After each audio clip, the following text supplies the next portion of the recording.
I think readers in general are well educated, like they are curious about the world, so they know stuff. So I don't want to approach them as a way like I have something to teach you. My approach is to make you think. You hear all this campaign about giving the power to women. Like, are you saying we don't have power before? What are you saying? We do have power. Just we need to realize we have it. So being able to talk out loud, to speak your mind, does not mean that you're on top of everyone. It's just that you have to write to, and if you know how to deliver it efficiently, then it's great. Welcome back to another episode of Vietnam Rising Podcast. I'm Tom, and today our special guest is Sen. And welcome. Thank you for coming on the episode. Thank you for having me. It's been a pleasure to be in here. So I'm a journalist in Vietnam, and I have been doing English journalism here for the last over 2 years now. Yeah. And what is your focus on journalism? I cover development issues, inequalities mostly, human rights, and the environment. And what are we going to talk about today, Sen? We're going to talk about journalism, maybe also English journalism a little bit, and doing English journalism as a non-native speaker, and how to use that to elevate not so common voices. And it's very exciting, and I feel very empowered just by sitting here and talking to her. So see you in the episode. I think one of the particular interesting thing about you, then the reason why I want to invite you is that often on your article, which you work right now for... I'm a stringer for South China Morning Post. Yeah. Yes. And a lot of your article show a lot of different perspective from particular topics about Vietnam, right? Vietnam right now, we're talking about trading, we talk about politics, or we're talking about common knowledge of foreigners about Vietnam. It's mostly either a rising economy, Vietnam Rising, yes, but also like developing country. There's a lot of problem here, recycling, a lot of things. But then you try to shed lights on angles that people don't actually focus on. Why is that? So I guess that's a opportunity to learn, but also opportunity to discover, and also a challenge to every storyteller, including yourself, right? To find a new angle to a story. And to be honest, but disclaimer, I'm not a senior journalist. I've only been doing this for 2 years, so anything you hear from me, you have to take it for a grain of salt. Why do I want to come up with new angles is to first to appeal to the reader why you should care about this, and also the bigger agenda sounds weird. The bigger goal of this is to show international readers that Vietnam is more than just the reductive term that the Western media has been portraying Vietnam: communism, authoritarianism, domestic violence. So all the bad things. We are a lot more than that. Sure, a lot of it also problem, but a lot of it also people with diverse voices. And I want to show people that Vietnam is not Vietnam War anymore. Vietnam is not a communist country. Like as a umbrella term, we are 100 million people, and everybody has their own voice, and it is not okay to make generalization about the entire country, which is lazy and shallow.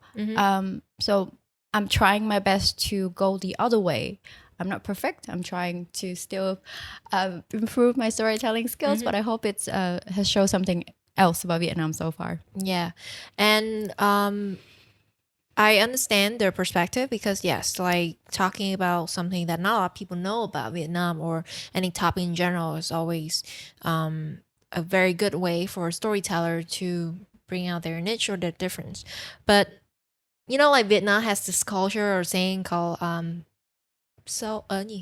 đẹp khoe xấu che, đúng không? Yeah. So it's kind of like so it's like this term means that you will show off the beauty things and then you will hide all the ugly stuff, right? That's a saying, that's a common saying in Vietnam. And I'm sure because you shed light on a lot of topics, that means that you will shed lines on bad things and good things about Vietnam. Then do you fear that, Vietnamese readers in general, they wouldn't want the foreigners or outside of Vietnam knowing about these things? That is just a way for them to say to suppress or prevent journalists from doing their job, which is to hold people and things accountable. No, I don't care what Vietnamese people think. I don't care what what other readers think about. Oh, you should cover the ugly and you show up the good. A journalist is not a PR writer. First of all, we have to show the good, the bad, and the ugly. If you don't know what is wrong and what is good as a community, as a person, as a country, how do you progress? How do you improve? And I'm not sitting here as an expert telling people what to do. A journalist is, in my opinion, a journalist is supposed to be a witness of historical, economical, and social development wherever they are. And they should make use of, especially the language that they speak. Because the language comes with the culture and the history of that you speak. And as long as you know how to use it well, you shouldn't care about who you're pissing off, because pissing off people is actually a good thing as a journalist. As long as if you are receiving compliments as much as you are receiving criticism in equal measures, that's actually a good thing. Because you don't want to please everyone. You're not a people pleaser. You don't want to piss off everyone. So then you should piss off one and please somebody else. That's all. With my stories, like my aim is to make people think. I think readers in general are well educated. Like they are curious about the world, so they know stuff. So I don't want to approach them as a way like I have something to teach you. That's not my approach. My approach is to make you think. How did you start from doing journalism? And, because you actually doing something, writing on a very, I would say kind of a niche angle of journalism in Vietnam? No, I'm not. Not a lot of people. I don't think. Oh, yeah, are you talking about English journalism? Yes, English journalism. Yeah. And also, talking about like socials, topics. I would say that a lot of Vietnamese journalists in Vietnamese medium have been doing this way before I have done this, and have been doing this a lot better than me. So they're a great inspiration. But yes, English journalism is a niche in Vietnam. There are 100 million people in this country, but not many of them would speak English or even use it on a daily basis.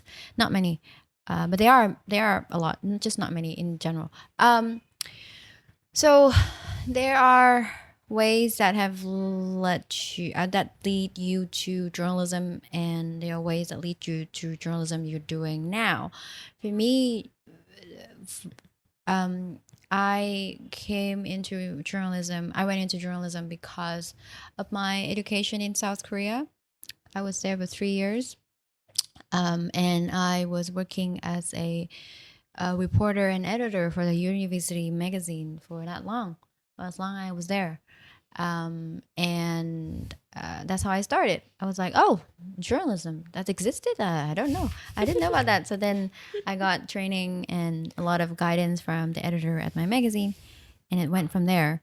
But the journalism that I'm doing right now in Vietnam is a combination of many stories and many developments. But I would say that it was a good choice that I went back to Vietnam and doing what I'm doing now. It's more like I almost went abroad to Sweden to pursue my master degree, but I did not for a number of reasons I would not bore you with. But so then it became an opportunity for me to look inward, in a sense of that I started to look inside my country. What is going on here? Like, so many things that's happening. Do I want to understand them? Yes. How do I understand them? And then journalism was a great way to do that. So instead of looking outward, oh, the world is so big, I want to go out. Now I'm just like, I've been invested in this country and understand it more. And it's been great. Essentially, I'm being paid to be curious, which is, if you think about that way, it's not that bad, because I get to be curious and I get paid for it if I work on it. So then it's a great job. I love my job, and I know it's a privilege because I found my passion very much early on. some people have spent their, like all their life and they don't even know what they like to do. So yeah, I'm loving it. I'm appreciating it a lot. Any other challenge as a female journalist? Because you're actually the one that go to the field, on the field, and then like just report things on the ground as well. Then I feel like that's even more challenging compared to just picking informations on social medias and write a story about it. Yeah, going on the ground is an immense challenge, especially if you're a woman. I think. Do you ever get that kind of same Sorry? same flirtatious stuff from Oh. from people who you interview? I wouldn't say that it never happened. It's just, yeah, it happened. Mhm. It happened enough that I would be like, I wouldn't be surprised by it. Mhm. It doesn't mean I don't feel grossed out by it, but I'm no longer surprised. So going on the ground as a woman anywhere, especially in a country where it's not Safe. very much famously safe for women, there are stories that I would have to think twice before doing it. For example, I would not go into. It would be very hard for me to go into a brothel because I'm a woman. There's no like there's no products in quotation mark for me. There is women catering to men, so that's not a story for me. If you want to go in, I should go in as an undercover hooker, something like that. Another story is which was broken by a senior journalist who have the luck to listen to as a lecture. He told me how he broke a story of young boys providing sex service to men under a bridge in Hanoi. Now, as a woman, you wouldn't be able to go there in the first place unless you dress like a man. Mm-hmm. Second of all, going there at 2 a.m. into a criminal den, you have to be prepared for the for the idea or even just the imagination of being sexually harassed or assaulted. Mm-hmm. That is the first thing that I think. I mean, at least for me, I think of that how devastated I would be for my sexual integrity to be taken away, to be tarnished, and I don't want it to be. I don't want that to be the case. Just because I'm doing my job, I should feel safe to do my job, and men in general feel much safer to do their job. And it's more of a systematic problem than a individual. I think it's good that issue. you set up a boundary for yourself. That's like how far you would go for a story. Yeah, or I would just solve that problem. That I would bring a trusted male colleague, which is what I did for a story I wrote about migrant workers. I brought him, and he was a photojournalist, and I was the one writing the story, and it works well. But it's sad that I have to think about going with someone instead of going just by myself. Just because I'm a woman. So yeah, I think about it a lot. It is not a downer. It doesn't mean that, oh my God, I should quit this job. I should never do this again. It is more of like, how do you solve this? How should you come up with strategy to go around the barrier? So yeah. But I'm sure that because you're a female, sometimes there's also advantage in that, right? Because of course that there's always like, if you're a male, you have advantage on the male side, and then you're a female, you also have your own advantage that you can leverage.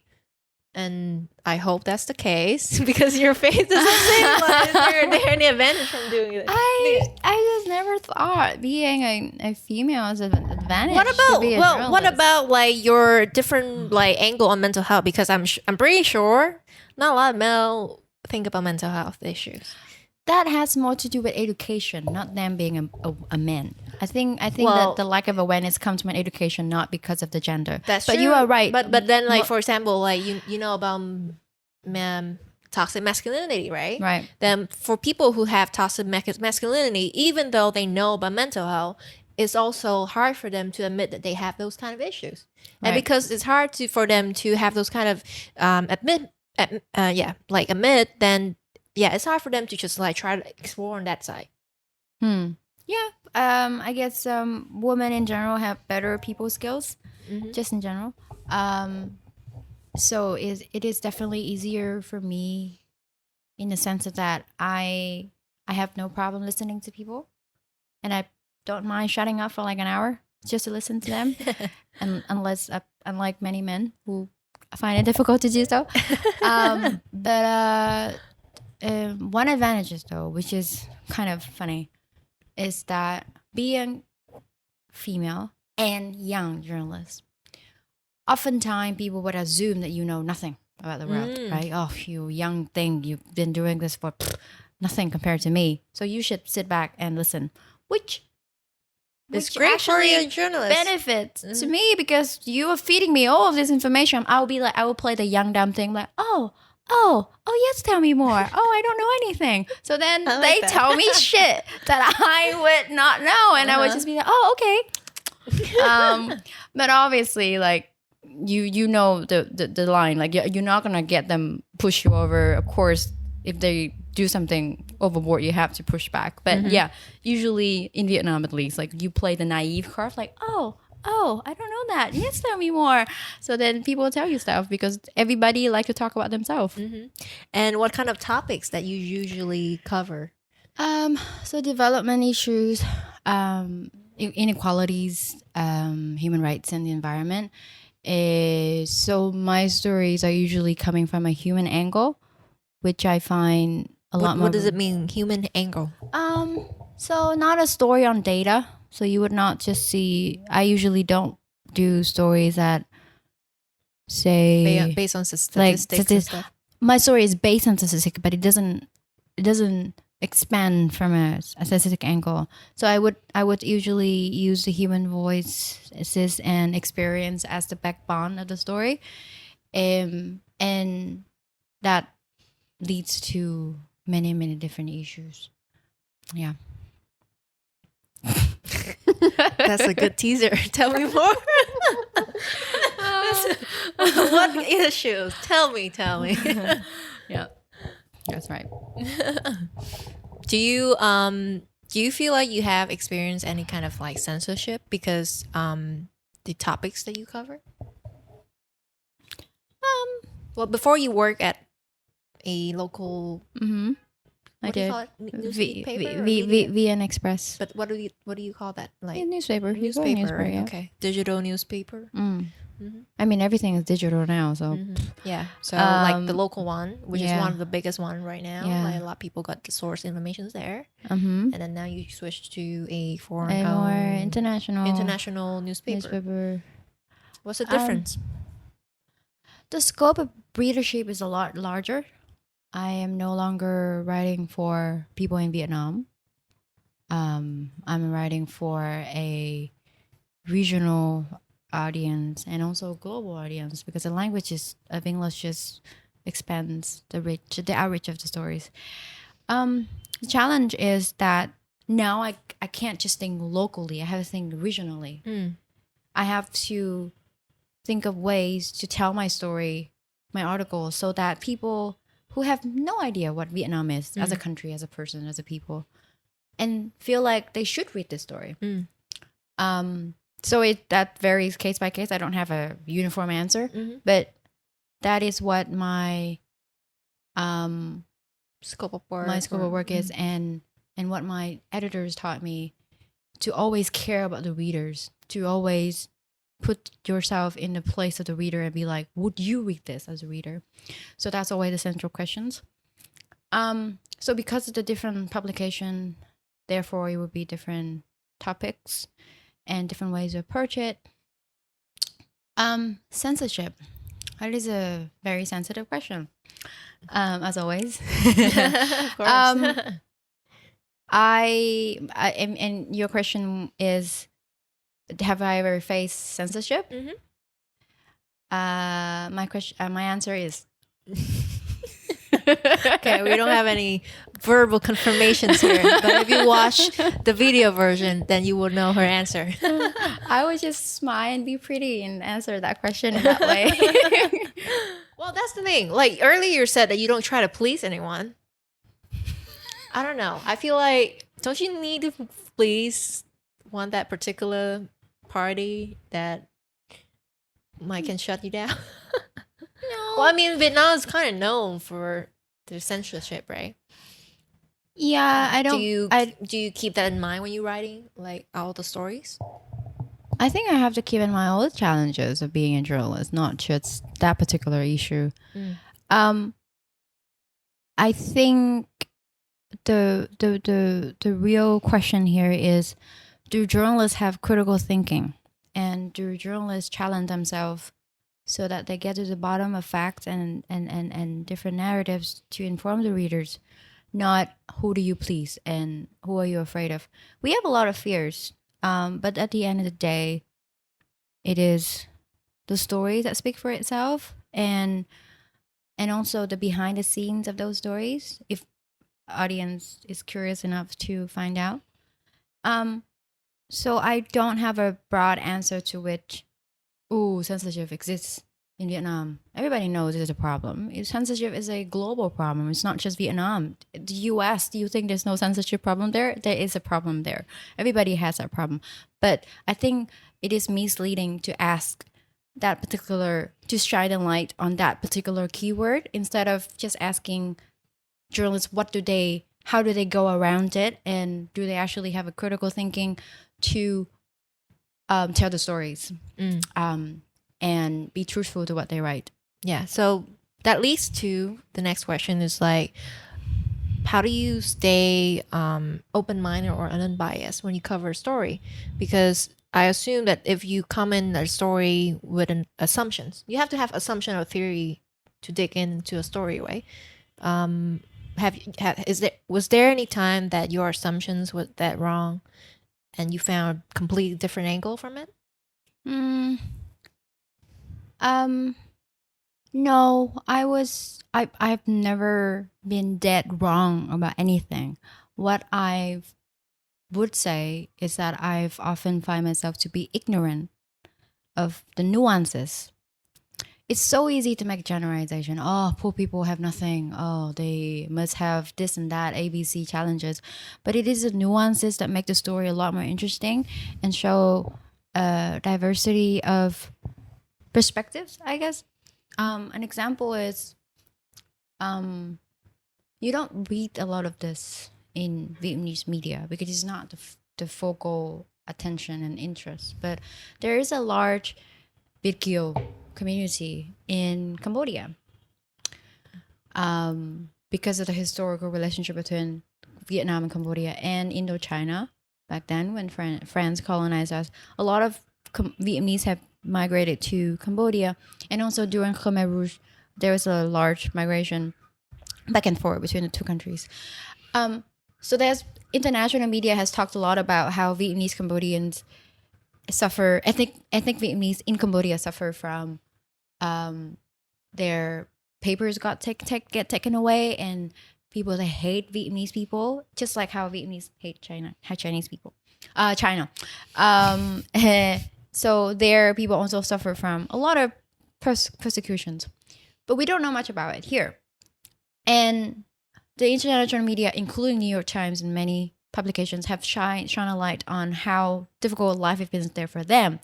But the nuances when I got there, and I did write a story about ethnic Vietnamese in Cambodia, it's that within that community of ethnic Vietnamese people, there are people who are better off than the poor ones. The poor ones are the ones who live on boats, who can't afford to pay rent on land, who can't even afford to pay for anything, so they have to live on boats. But they are also people who own businesses and who choose not to leave despite all of those issues. So that is a nuance that I discovered that I didn't know exists before, and then I decided to write a story about it. So then I think the answer for that question would be, I try to be open-minded to the nuances and keep pushing myself to look for them and try to communicate them with the readers. Nuances, the word in and of itself means differences, and to show the reader there are so many differences in the world is really difficult, and you have to capture their attention.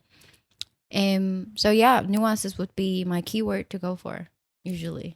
Nice. Do you ever have to battle between raising your own voice, taking care of yourself, and just go with the flow, whatever the society thinks is the norm. Yes, I was raised that way. I was raised not to talk back to people, which is very irritating. I didn't like it at all.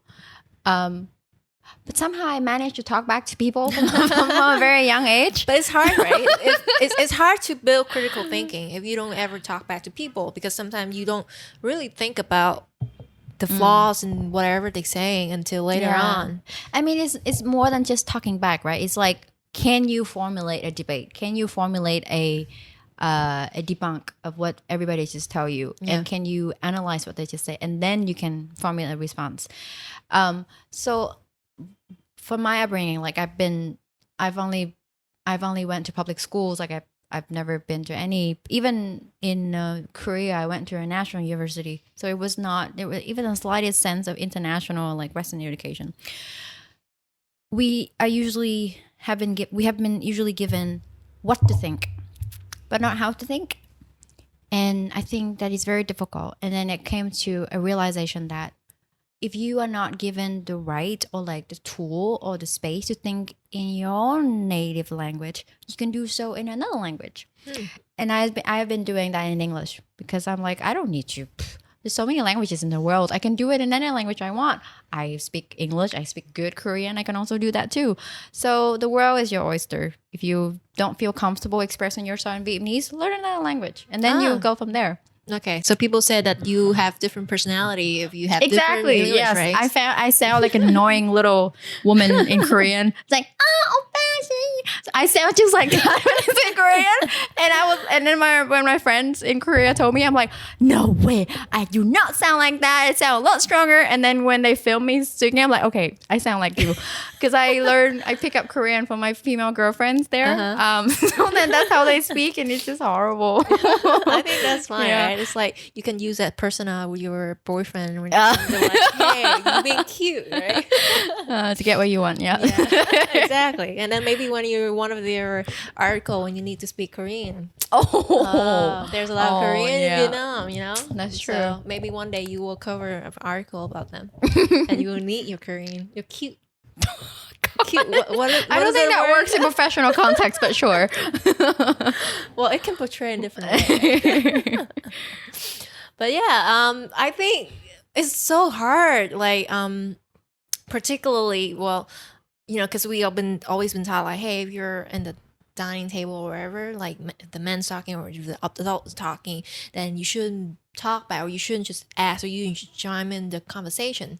And I think it's very challenging. Like even now when I'm hosting this show, I try to think fast and like ask questions, which I'm very good at, finding good angle to ask about. But sometimes I just it's hard for me to find a disagreement on people, because like whatever you're saying to me right now, I would process is like, okay, I understand where you're coming from, and I would not form, or it's hard for me to get a like opinionate or debate with you instantly. You mean you feel less inclined to disagree with me? Yeah. Just because I'm the guest. No. So like with anyone, right? So for me in kind of conversations, I don't debate instantly. It's more of like I would ask you intrigue questions, or even trigger you, but it's to hear your thought out.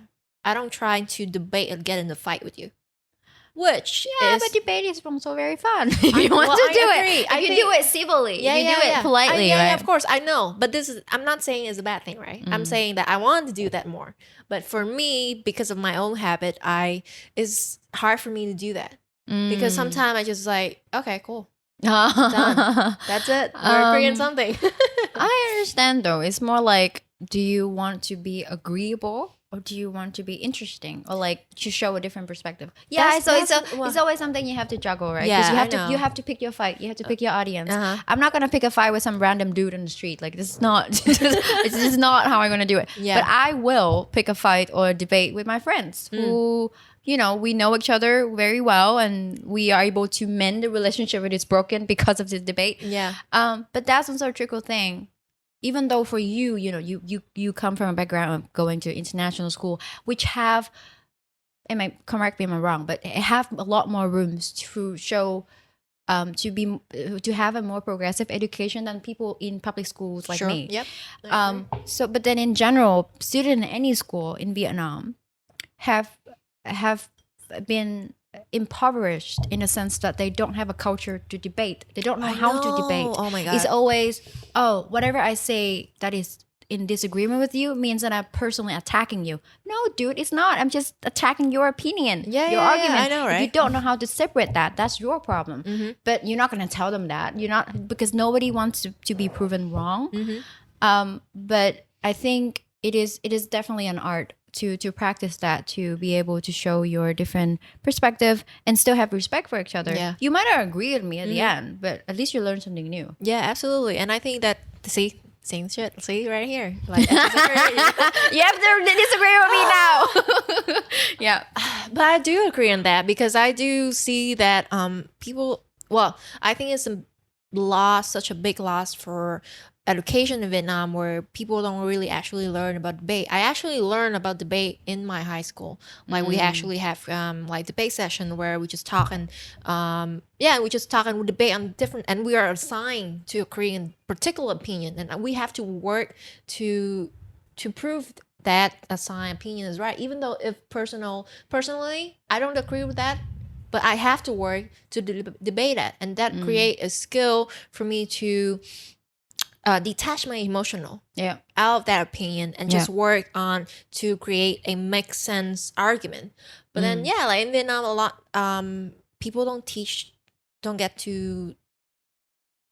taught about debate. They don't get taught about critical thinking. Don't get taught about creative and flexibility in terms of like if you encounter a problem, the first thing you do is try to solve a problem and not freaking go to your boss and ask for a solution. And that is such a big thing. Like so does your assistant go to you? No, well, he's good though.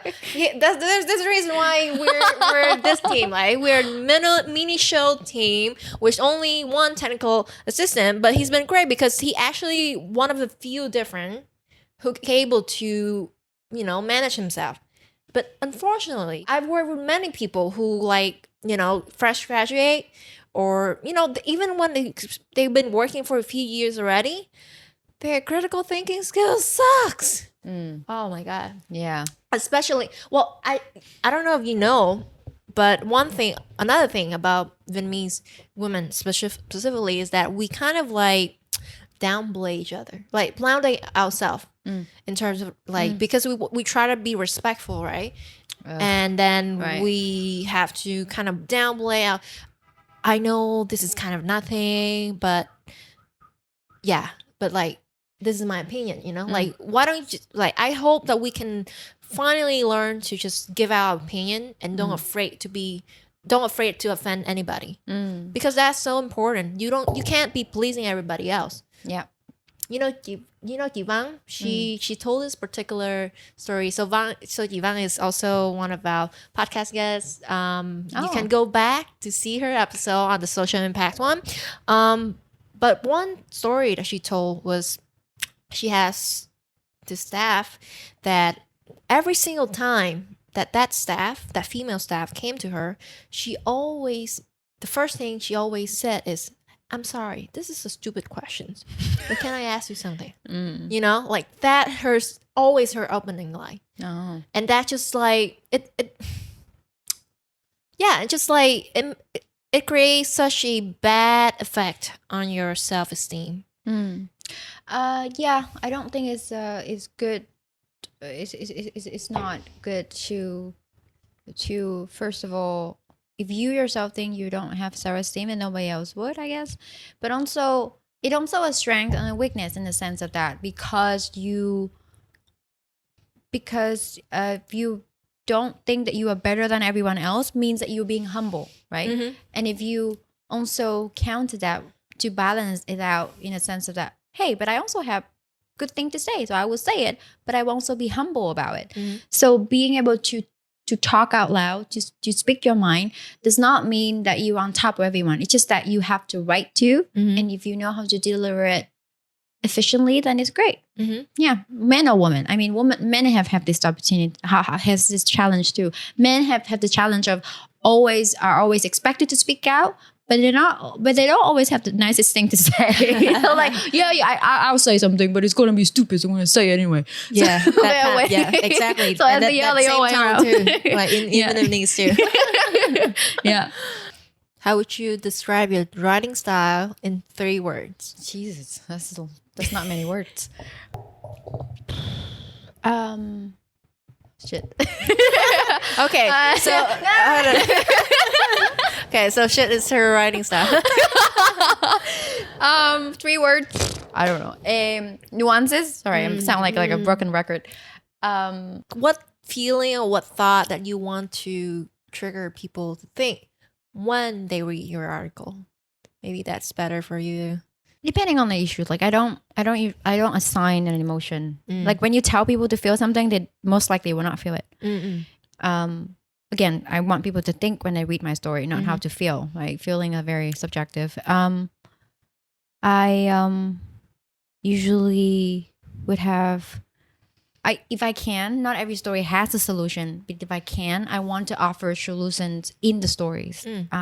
If we were to discuss a particular problem, because everyone is just inundated and submerged under so many bad news, and the least you can do, if you can, it's not always possible, is to offer some solutions from trusted voices, experts, researchers, authoritative figures. And hey, I would like to also add here is that if you can, always search for female voices. If you do that today, and you will see what I said. You will see that what I say is actually kind of right. If you read Vietnamese articles, a lot of male voices in there. Even the commoners on the street or experts or politicians, all males. And you see very, very, very few of them are female voices. And you question yourself, like, where are these females? Where are they hiding? Are journalists actually looking for them?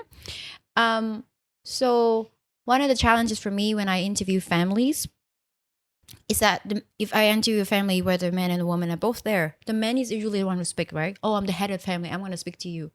I will always go for the woman. Please tell me your perspective. But if the minute you stand up to be like, oh, no, talk to my husband, then obviously I cannot do anything else. But I will always ask the woman. And there are few venues. There are only very few venues in Vietnam where you find not many female voices, including researchers and professionals. And they are not even, it's not even that common for them to speak out. They don't think that they should speak out. They just write and then, and post on Facebook, but they don't think about talking to journalists to expand that voice out and be like, hey, there are powerful, knowledgeable Vietnamese women talking about these kind of issues, and I want to hear about them. So that is always the effort that I want to go for. Find Vietnamese women voices or Asian voices if my story is about the region. That's such an interesting insight, right? Because Vietnamese are known, or like Vietnamese women are known, are very, a lot of them like involved in the workforce, or actually, manage a lot of things within the family household, and even like manage a lot of business. Like I don't remember the statistic, but like around 30 or 40% or 50%, I don't know, of Vietnamese businesses are run by women. But then not a lot of people actually speak out. We actually encounter that problem when we invite females guests. Is that sometimes they just like, hey, I don't want to talk about it.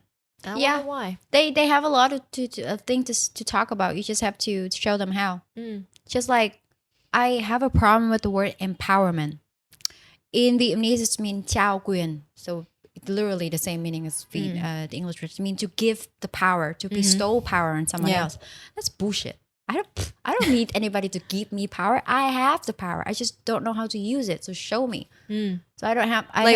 What is the missing key there? Like to assume that women don't have power. That's a wrong start. Okay. Oh, you're talking about the empowerment word. The word itself, and in Vietnamese too. And then you hear all this campaign about giving the power to women. Like, are you saying we don't have power before? What are you saying? We do have power. Just we need to realize we have it and how to use it. That's all. Yeah, and then realize that actually our words have impact on it, right? Yeah. So I understand that you're on a very different journey, I would say. You're being a journalist in English journalism. Sorry, English journalist in Vietnam, covering about Vietnam, which is not a lot of people doing it. Also, you also focus on social story or nuances, like different angles that people often don't think about. Then, for you, what do you rely on as signs that you are doing the right thing, that you are on your right path? So that goes into different stages. I know that I'm going the right direction when the people the interviewees express themselves to me. So they open up. That's when I know I'm going the right track. And especially when it is when it is a difficult topic, like talking to flood victims, about losing their livelihood. There's something psychologically damaging there when you have to look at your rice fields right in front of your house drowned in flood water, and you have to see that every day. And you have to be reminded that I will not make any money to feed myself, to my family because of that. So when they manage to tell me that with their own words and I can see their emotion, I'm like, okay, that is when I go into the right direction, because that is at the core of their struggle. The second, how do I know I'm on the right track? It's during the writing, when I get the editor's approval and also constructive criticism. You have to add this in. So every story that you see is a coordinated teamwork between journalists and editors. There's a lot of layers of editor and writing to make sure that the audience get the best of what they can from what reporters have found. So when I get both of that from the editors, great. And the third process, the first stage of when I know I'm in the right track, is when I get feedback from the audience. Not just like, oh, this is great, keep going, but more like, oh, this is what I learned from your story. I came across this myself. And or another feedback is, why didn't you include this? And have you thought about this? So it's more like a reaction from the public discourse that you throw a rock into your lake and you want something to see something, a ripple, right? So that's when I know I'm on the right track. If I produce a story and nobody says anything, I know that's a failure. For sure. So I think, I think that concludes our episode today. So one last thing. So as someone who are using your voice to sharing out your perspective to the world, then what is your advice or what's your message to those out there who are trying or learning how to use their voice as well? Know what you're talking about before you open your mouth. I think that's very important. You have to inform yourself first. Don't be entitled. I think I see a lot of conversation in the US, which is that, oh, you're so privileged and you have many privileges and I don't have any. And that made me think about what privilege I have here in Vietnam. I have a lot of privileges, even though compared to many people, I don't. But from my perspective, I have a lot of privileges in the sense that I speak Vietnamese. A lot of ethnic minorities have to learn Vietnamese, right? And we are a king majority. Like the king is like 95% of the population. We don't worry about how people understand us. We expect people to understand us. Whereas I'm also from Hanoi, which is this quotation mark, the standard Vietnamese. So I expect everybody to understand me. But when I went to Central Vietnam, what I felt so good about and so inspired by is that I have met more than one person who would be like, who speak in Central Vietnamese accent and ask me, could you understand me? Is it okay? Am I making myself sound edible? And I was like, wow, they have such a humbleness that I would never hear any Hanoian say that.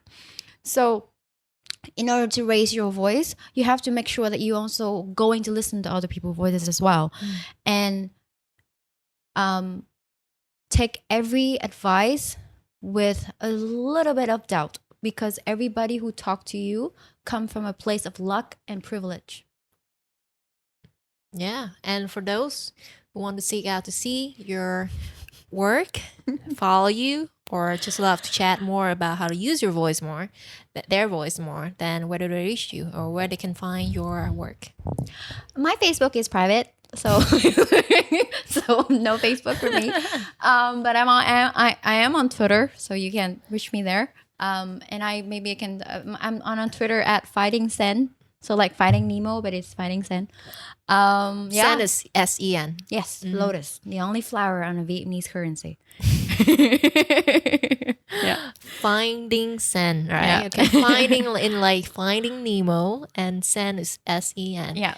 And how about your work? Like, do you have? Can I they have find a your articles portfolio. out there? Yeah, I can send it to you, and you can put it in the right. podcast link. Yeah, and then if you search Sen Nguyen on South China Morning Post, right? South China Morning Post, then you can find her article as well. Disclaimer: this is not a PR podcast. I did not ask for any of this. It's usually you. standard though. Yeah, so she making me feel like this is not a good part to include her work in here. But no, absolutely just check her work out. I think you will find a lot. If you're someone who loves to learn and who loves to get knowledge and seeing different perspective from on the topics, then definitely check out her work. And let us know and let Sen know what do you guys think about the episode. If you like it, let her know. Shout out to her, give her love on Twitter or anywhere. And thank you for tuning on this episode, and I'll see you in the next episode. Bye bye.